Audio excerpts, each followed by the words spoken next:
All right, hi everyone. I am Maggie Schmuhl. I am in the Criminal Justice Department, currently in my fourth year here at SUNY Oswego. And today I'm going to talk a little bit about a tool that I use to facilitate readings in my courses, particularly my online courses. Though, as I'll mention, you can use this tool to supplement your in-class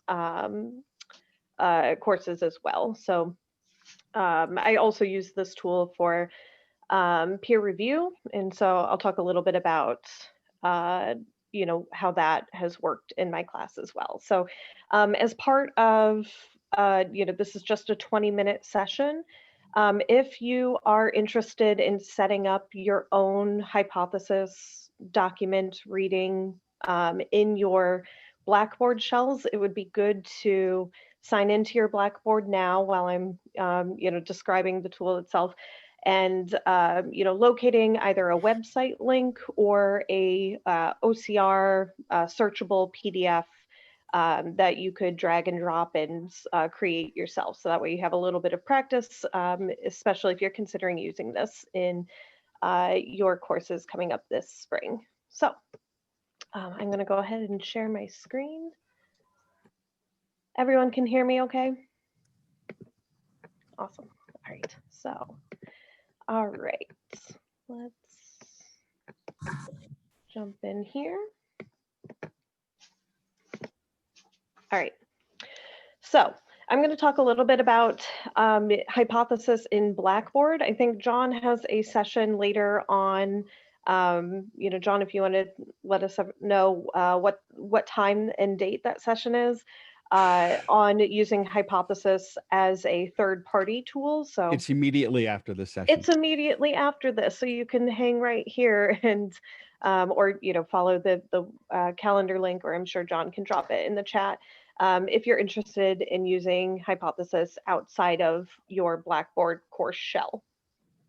So something to think about. So hypothesis is a social annotation tool for course learning activities, right? So I've mentioned before that I use this for holding students accountable to their course readings, but also in practices like peer review. So this tool, according to the Hypothesis website, right, is collaborative annotation. It makes reading active, visible, social. It enables students to engage with their texts, teachers, different ideas, engage in conversations with each other in more meaningful ways. So essentially, it's a note-taking tool that students, as they are reading a document, can highlight different passages and then make comments in the margins on the documents that they're reading, right? And they're reading it together as a class, and so they can see all of their classmates' notes.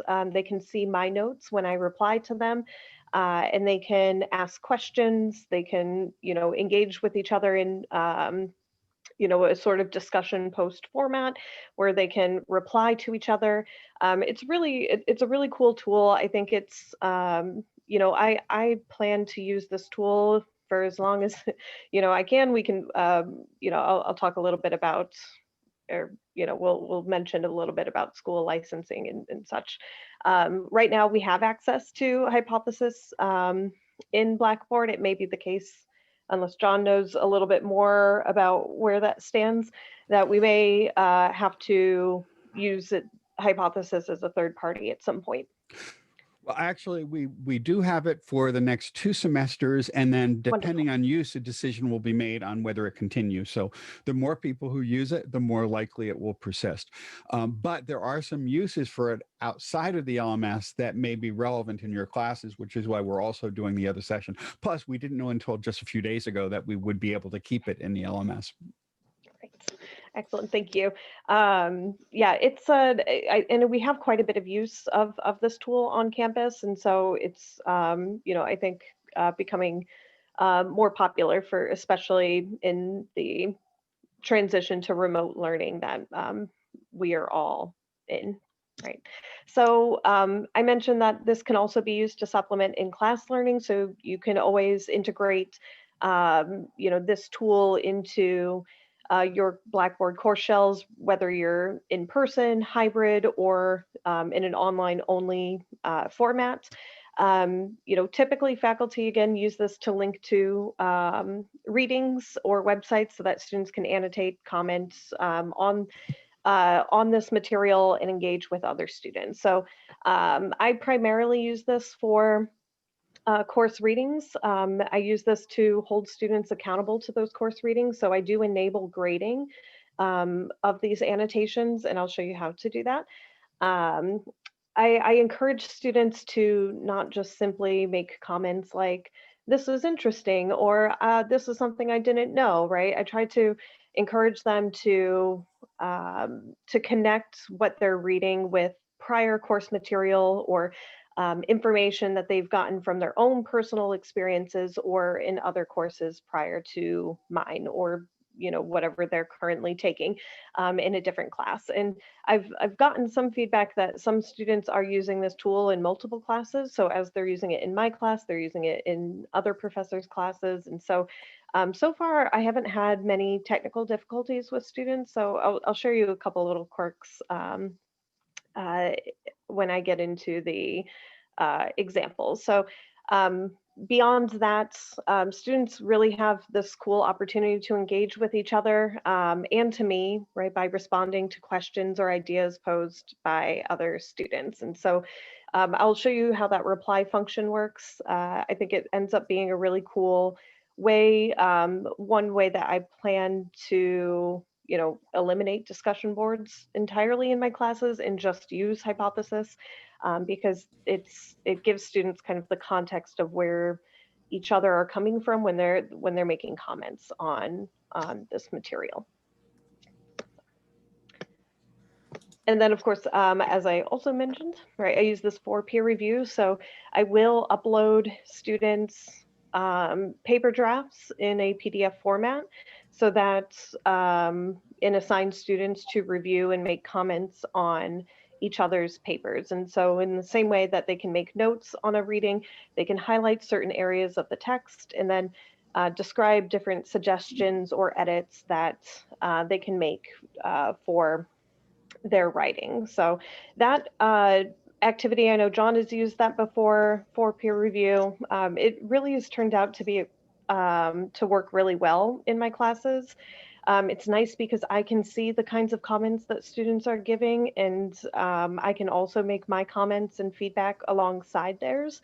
So then when the students go to make edits or incorporate that feedback into their papers, they have it all in one place, which I think is a really nice option for them. Okay, so first things first, when you want to create a reading that can be annotated in this hypothesis tool, you first have to ensure that your readings are in an optical character recognition PDF format, right? So essentially it needs to be searchable. You need to be able to highlight text as you are going across that PDF.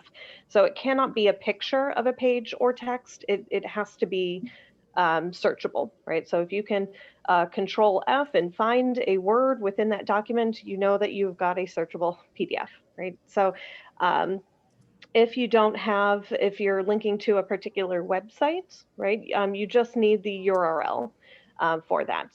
The one thing I will mention is to be careful that your website that you are linking to does not require a subscription to read articles, right? Because sometimes, we will log into a website like the New York Times or the Atlantic or the New Yorker or whatever it is that you're linking to, and we'll have that login information already inputted. And so when we access that article, it's very easy for us to do so, right? But when the students go to access that article through that web link, they may come up with the box that requires a subscription to continue reading. So we want to make sure that we don't limit students from being able to do that. So what I typically do if I think that could be a problem is I simply download that article as that searchable PDF and then upload it into this tool that way. right? So once we create that hypothesis content link, we have to decide whether we want to enable grading, right, or due dates. You know, there's also options to allow the assignment to appear at certain times. And so, you know, just typical to other assignments in Blackboard, there's some different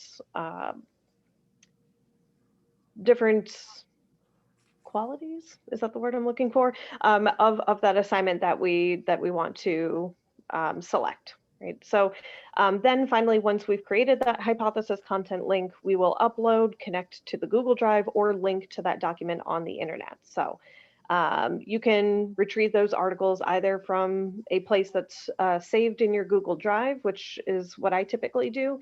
You can also drag and drop a document that you've downloaded on your computer. And again, you can link to a website. So I will bring you on over to my Blackboard page and show you how this looks. So this is for a Intro to Criminal Courts and Judicial Process course that I'm going to be teaching this spring.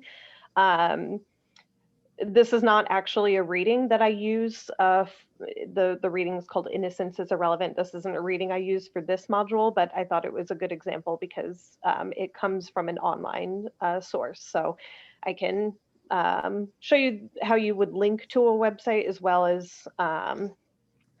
as using a PDF to upload into this tool. So once you get to the folder that, and I'll give you a second to locate that folder that you want to place this reading. So whether it's a module folder, week 1, or a folder just full of readings, however you decide to organize that. Once you get there, you want to select the build content option on Blackboard, and you want to scroll down till you see the word hypothesis. Okay, so once you get there, simply click on that. Okay. And here it's going to require you to enter in a title. So, you know, again, I usually use the title of the article for this. You can go ahead and write a description. Usually in this description box, I remind students just how many annotations I'm looking for. So if I'm requiring 3 annotations,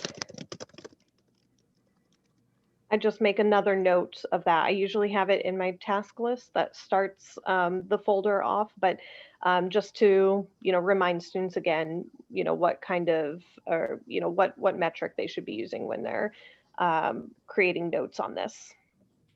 And usually I say something like, at least, right, 3 annotations.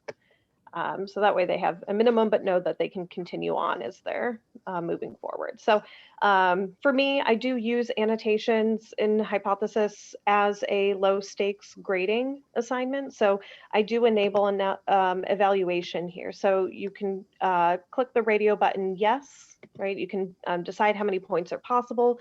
You know, if you want 1 point for each annotation, you can make it 3, right? You can decide on 10.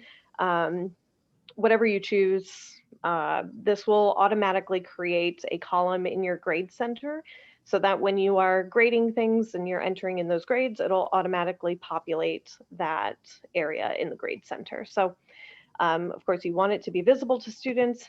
You can, of course, select a due date as well. So, you know, whatever due date you select. I usually do end of day. And then once you're finished selecting your options that work for your class, just click submit. Okay, and now we have the content link, right, for this tool. However, when we go into this tool, we actually don't have any content in it, right? It's just kind of creating the sort of shell for this assignment. So you can either select a PDF from a Google Drive, right? You can, or enter in a URL of the web page. So I'm going to do this a couple of different ways so that you can see. But first, I'm gonna select a PDF from Google Drive. So, yes, questions? Actually, I have a question. So can you link it to anything like a permalink to Penfield Library? Just because of the concerns with copyrights and all. So if I'm understanding that question is like, can I link it to something that students have access Yeah. through the Penfield Library? Yes. You know, if it's going to require, you'll just want to make a note if it's going to require them to sign in to their Penfield Library, right? So Okay. that often happens, I think, when students, you know, especially when they're like working on their reference pages of a paper, right? They just put in the link that doesn't actually take you to the document, but it will if so long as you are logged in to that. So I would just be, you know, careful about either telling the students that they indeed need to log in, or you know, just downloading that document yourself and Okay. uploading it in that way. Do I define criteria for acceptable annotations? If a student annotates something like great. Yeah, no, I don't. I tell them that they have to have a that they have to have at least, you know, a paragraph, you know, that they respond to, and that it needs to be more than just a reiteration of the content that they're reading. So, you know, I give them guidance on like connecting it to a personal experience, connecting the material to a past concept that we've talked about in the course. Or, you know, sometimes I'll, you know, ask for just their reactions to something, right? But with that, right, I tell them that they need to have something more substantial than like, this is interesting. So, you know, I give, and I have a video where that I created in Panopto to kind of show students how to make an annotation, which I would also recommend. And and you know what a good annotation looks like versus a not so engaged or meaningful annotation. So. And no worries if you're, you know, in two different sessions at the moment. You can uh, always view this recording at a later point. So just so I can get really get this done really quickly because we only have a few minutes.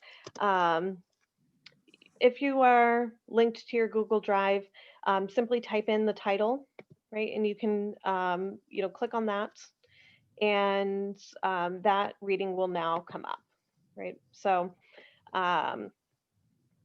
You know, here I have, you know, I've downloaded this document. You can also, using using the URL link to this, but of course the Atlantic often requires subscriptions if the students have been reading enough articles on the Atlantic within a particular month. So, you know, in this case, I did download that PDF. So you could also copy and paste your URL. You can go back and make, if you're going to do it using a web link,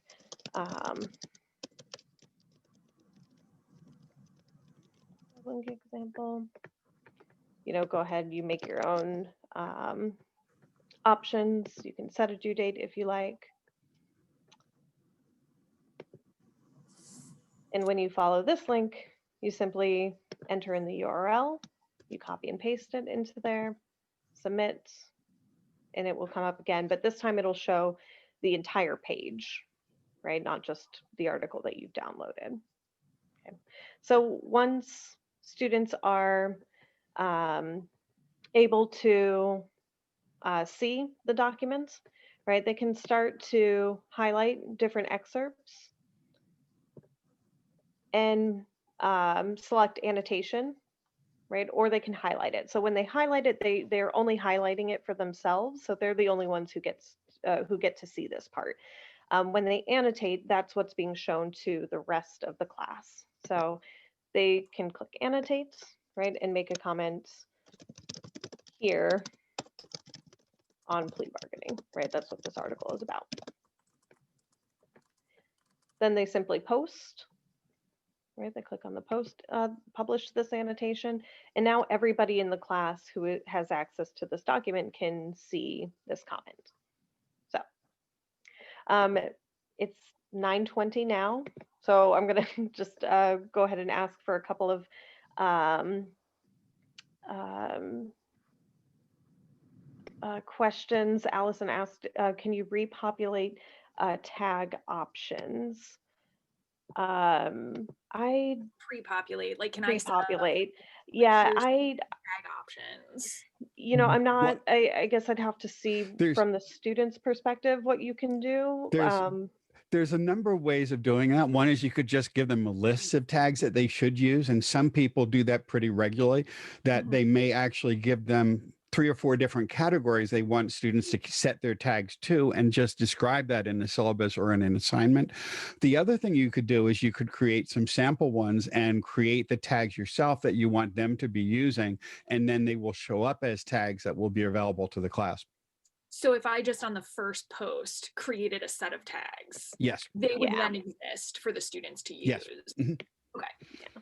Yeah, so you could just, example, right? And maybe you want this to be a reaction, so if you want to look for student reactions or something like that,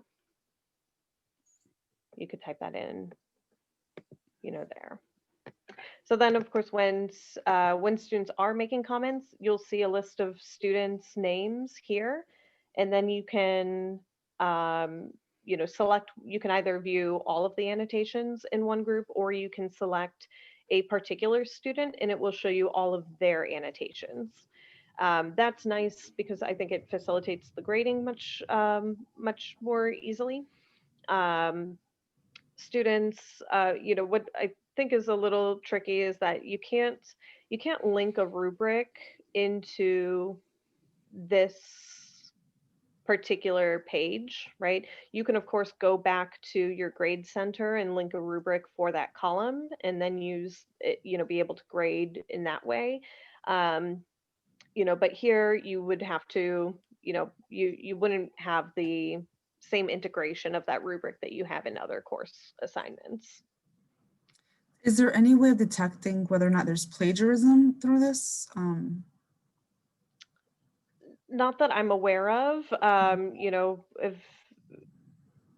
If students are, yeah, I guess not that I'm aware of, that they're taking information from other places and Or other copy and pasting that students, into here, yeah. or other students. I suppose if yeah, there's not a way to easily like identify that unless it's I would say you would just have to go through and read them yourselves and ensure that they're not doing that. Okay. Do the annotations come up on the needs grading column as they would a regular assignment? Okay, so I have to go directly into hypothesis to see that they've actually done it. Yes. Yes. Okay. Yeah, you do. And again, only the students' names will show up here. A couple of little quirks. Hypothesis, when you've enabled grading, will not let you put a 0 into this box, right? Which is a little annoying because, if a student essentially enters into the document and then makes no annotations, right, their name will show up here. But of course, when you click on their name, it will show no annotation. So it won't let you put in a 0 here. You have to go into the full grade center to put in your 0 for their work there. And of course, if a student doesn't enter into this document, their name will not appear. So you have to go back into your grade center to see if there were students who just simply did not access this document. Another little quirk that's, I'd actually have to go into the PDF option for this. Another quirk is that students, when they are highlighting a text, if they are highlighting a sentence that continues on to another page, it's it doesn't let them make an annotation. Okay, so if it's spreading across 2 pages, it won't let them make their annotation. So you do have to, just remind students like, it's okay if like they didn't get the full sentence, right? If they want to make that annotation, just, keep that highlight to one page. Students, get a little bit confused on that, which makes total sense. It's kind of a weird quirk of the article or of the app. Any other questions? Because I know another session starts at 9:30, so I want to And we make have sure. to shut down this one and restart it. Yeah. So Just have a quick question. I put it in the chat. I'm using a Oh. textbook through Red Shelf. Can you use this with the primary sources if it's through a textbook? Yeah, so I don't believe you can. no, but there is another tool called Perusall, which we could request that they install the LTI for, and that does work with Red Shelf. It works in a very similar manner. Okay. I've heard good things about Perusall as well. Which Yeah, would be I did a- nice, because yeah, then you I've- can see if they're reading the text. Yeah, I've used Perusal. Well, I haven't used it, but I did a tutorial of Perusal with a colleague of ours at another university, and it's very user intuitive. And it also does highlight, it automatically highlights for insufficient annotation. So what Maggie was saying about, oh, this is interesting, or it will let the student know this is not enough. Sorry. We do have to stop though, because it takes a couple minutes to get the video rendering and get ready for the next session. So thank you. This was great, Maggie. Hi, everyone. Happy to answer any questions over email. Okay, I'm going to end.